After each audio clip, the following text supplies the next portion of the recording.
Welcome back to the Varka Chulani channel.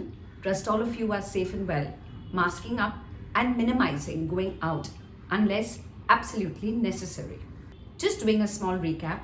In my last episode, if you remember, I spoke about genes. Genes being predispositions and susceptibilities, but not necessarily leading to temperamental certainties. Then I spoke about the environment, where I give an example of how a boy watching his father treat his mother very poorly decided to do quite the contrary, underscoring the fact that environments contribute but do not cause behavior or emotions. And of course, the last aspect of psychological factors, where the boy, realizing that he did not want to put his wife through the trouble his mother would have gone through, decided to treat his wife quite the contrary.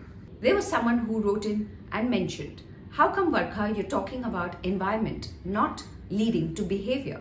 My teen girl picked up smoking. She's 25 and continues to smoke. I believe her smoking habit was due to the company that she kept. Let me elaborate that environment are contributors but not causations for this girl's smoking habit. That means we all make an assumption that we only pick up a habit when we have peers surrounding us. Is it so?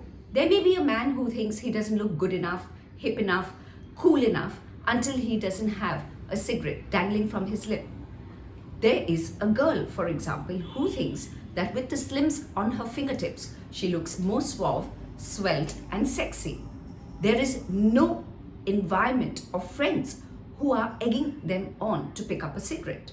It is their own personal definition or meaning they ascribe to their looks, believing that a cigarette dangling from his lips will make him look like a dude, and she believing that a slim dangling from her fingers will make her look more sexy and desirable. Now let's go to a second example. Again, an assumption is that peer pressure makes us pick up habits.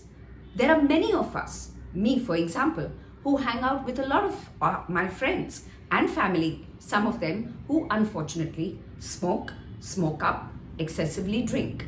And yet you will see among a group of people who constantly engage in this kind of behavior, there is a person who stands apart and decides not to do anything that his friends do.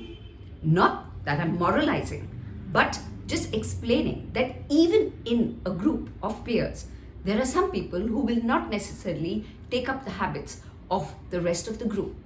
So, how would then we explain peer pressure here?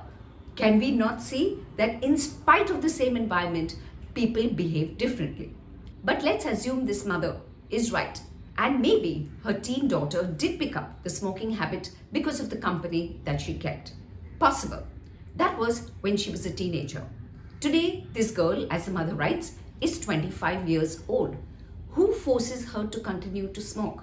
Do the friends actually force a cigarette into her mouth and get her to inhale and exhale those toxic fumes?